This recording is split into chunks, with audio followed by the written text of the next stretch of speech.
Today I'm going to be discussing J.B. Mayo Jr.'s review of Gloria Ladson Billings' work, The Dream Keepers, Successful Teachers of African American Children. And we're going to be going over a lot of the key points from this chapter, and I'll be providing some questions that hopefully you can build some responses off in your responses in Canvas. Before I get into the three components of culturally relevant teaching, I first want to talk about two teaching styles that come up a lot in this chapter. So first we have the assimilationist teaching, which is a form of teaching that demands that both instructor and student conform to a predetermined and scripted mode of teaching and learning that might only be effective for certain students. Another style of teaching is culturally relevant teaching. And people who use culturally relevant teaching view teaching as a form of art and themselves as artists who are fully integrated into and give back to the communities in which they teach. So what I'd like to ask you is what kind of teacher you would like to be, and how can you make this happen in your classroom? I'm going to go ahead and share my response, so if you'd like to pause the video and come up with your own ideas, that is fine.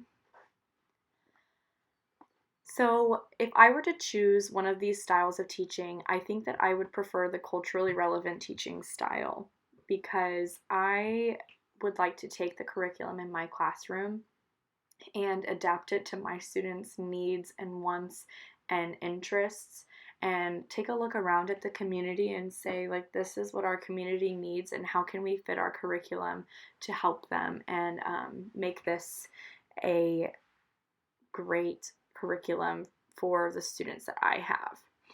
So I think that you can make this happen in your classroom by taking your students out in the community, making your lessons based around places around them. So like if there are local restaurants or museums, things that talk about the history of the city, anything can really just bring the community together to help the school as much as the school wants to help the community.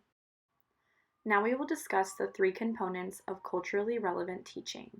So the first component of culturally relevant teaching is teachers' conceptions of themselves and others. The second component is how teachers create social relations in the classroom and extends them into the community. And the third is teachers' understanding of knowledge, how students make sense of knowledge and confront it, and how knowledge may be co-created in an ongoing cycle. Teachers who practice culturally relevant teaching believe that all students can succeed in the classroom and that students have pre-existing knowledge that teachers must pull out and apply to current lessons being taught. This is also known as constructivism, meaning learning occurs as learners are actively involved in a process of meaning and knowledge construction as opposed to passively receiving information. Learners are the making of meaning and knowledge. A lot of assimilationist teachers believe that some students will inevitably fail and that teachers teach and students learn. This is a rote, drill, and kill approach to learning, which studies have shown is ineffective. Before the Gulf War, as tensions were getting high in the Middle East, a teacher asked their students to think about what this had to do with them, and the student responded with, "Well, I think it affects us because you have to have people to fight a war, and since they don't have no draft, the people who volunteer will be the people who don't have any jobs, and a lot of people in our community need work, so they might be the first ones to go." This gave the students an opportunity to reflect and analyze on how something seemingly unrelated to them is actually relevant in their lives and could make a large impact on them. In today's climate, there are a lot of really, and I mean really strange things going on. How could you appropriately talk to your students about what's going on in the world and make it beneficial to their learning? If it were my classroom, I think I would want to talk about the coronavirus and not necessarily the virus itself, but what's kind of going on around the community because obviously schools are shut down and this is something that really hasn't ever happened before. It's weird, it's not normal. And to make my students feel more comfortable, I would let them know that it's not normal, but everything's going to end up being okay eventually. And, we just have to work through everything the best that we can. The relationships between teachers and their students should be fluid, humanely equitable, and extend beyond the relationship in the classroom. The author points out that in an assimilationist classroom, teacher-student relationships are based on the hierarchical boss mentality. I believe that this is not a great approach to take because a lot of children and just people in general react negatively to someone who says, "I'm here to tell you what to do, and you need to do it because I said so." It's important to have a stronger bond with your students and have reasons behind your actions in a classroom. If a student is being disruptive in class and you ask them to stop, they're most likely going to ask you why. Instead of saying, "because I said so," maybe try an approach that puts social pressure on them. Like if you say, "if you're loud, Timmy can't focus on his work," and that would make Timmy upset. You don't want to make other students upset, right? So I think this would make the student have a reaction that's like, "oh, I don't want to make my friends mad at me, so I'm going to stop being disruptive." And we want to make our classroom a community of learners, including the teacher. Teachers should be learning things every day too. In the book, one teacher even discussed how she worked really hard to gauge the interests of students so that she could build content that suited their needs and interests. How do you think the school system detracts from the amount of time teachers get to spend with their students? I believe that testing is a large issue in the school systems, and we don't get to spend as much time with our students as we would like to because of testing. On top of testing, I also believe that classroom sizes have a large impact on being able to spend time with your students. As discussed in last week's discussion when we did talk about the myth of classroom size doesn't matter, which I believe it definitely does, I actually talked about how every teacher should have a goal to talk to their student and have some kind of interaction with them every single day.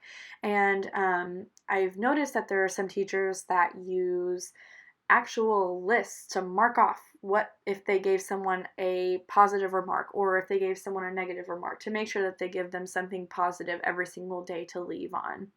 And while I think that's awesome that these teachers are trying to keep track to make sure that every student is knows that they are important because the teacher is trying to respond to them, I think it's also kind of bad. It shows that it's kind of bad because you should not have so many students where you have to literally write down on a list who you talked to that day and what you talked about. So while that's a great thing that they're doing that, it's also like classroom size, that's kind of ridiculous. It's taking away our ability as educators to really get to know our students on a personal level. Students have to make sense of knowledge given to them. They have to challenge ideas and thoroughly question ideals to form what they believe.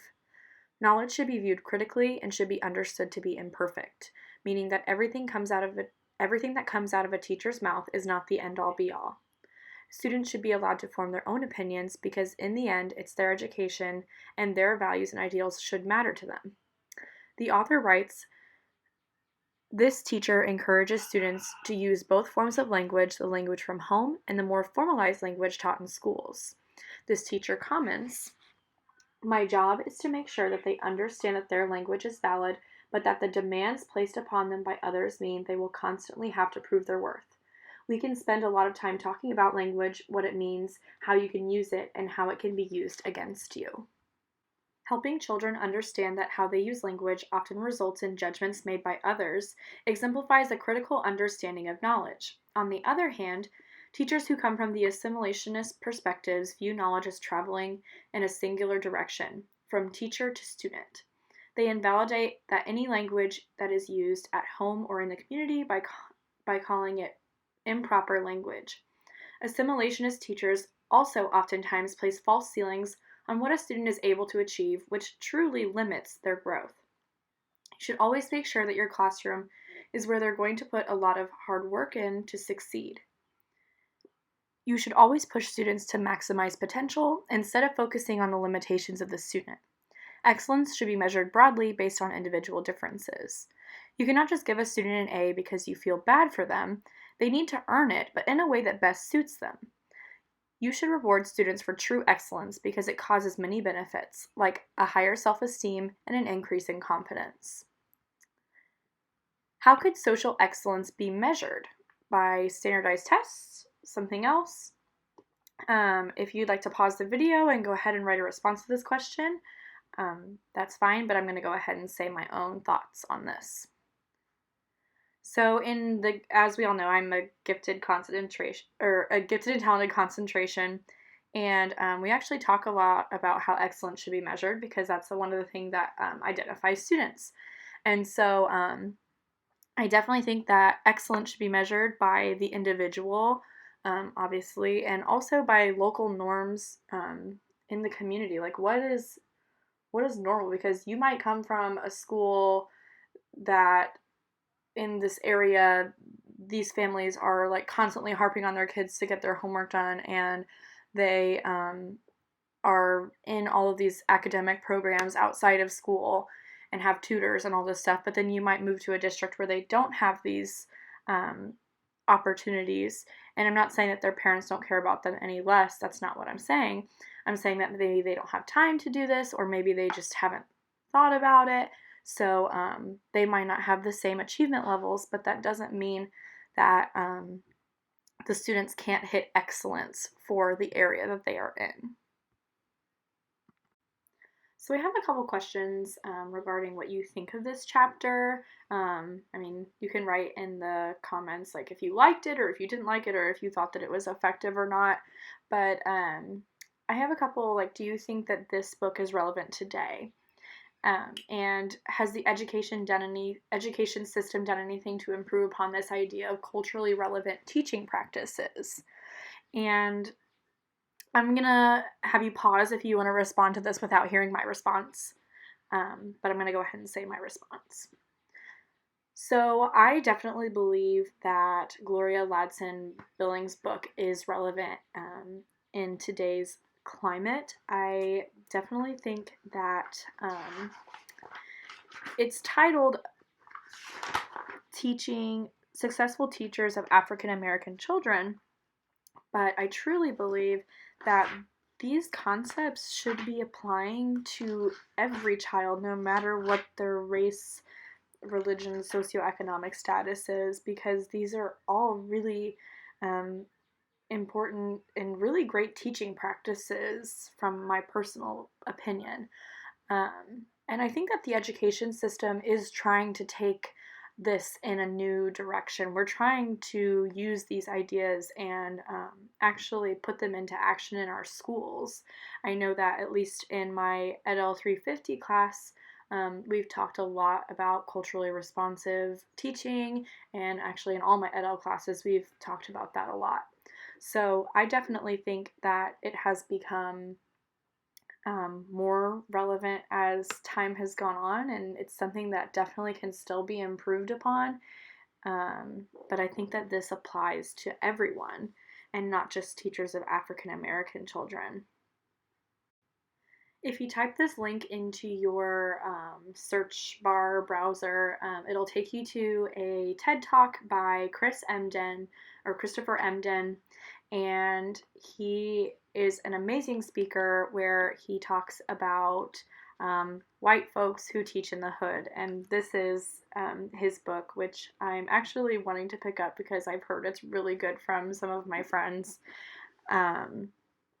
But he talks a lot about how a lot of times white teachers will try to come into lower income school districts or urban settings, and they think that they are saving these kids. And what is wrong about that is that a lot of these kids don't need to be saved necessarily. They just, need to be cared about like anybody else. And he talks a lot about how you can fix these problems, and honestly uses all of the three components: teachers' conceptions of self and others, teachers' construction of social relations in the classroom, and teachers' understanding of knowledge. So this would be a really great video to watch if you are interested. Thanks for watching, guys!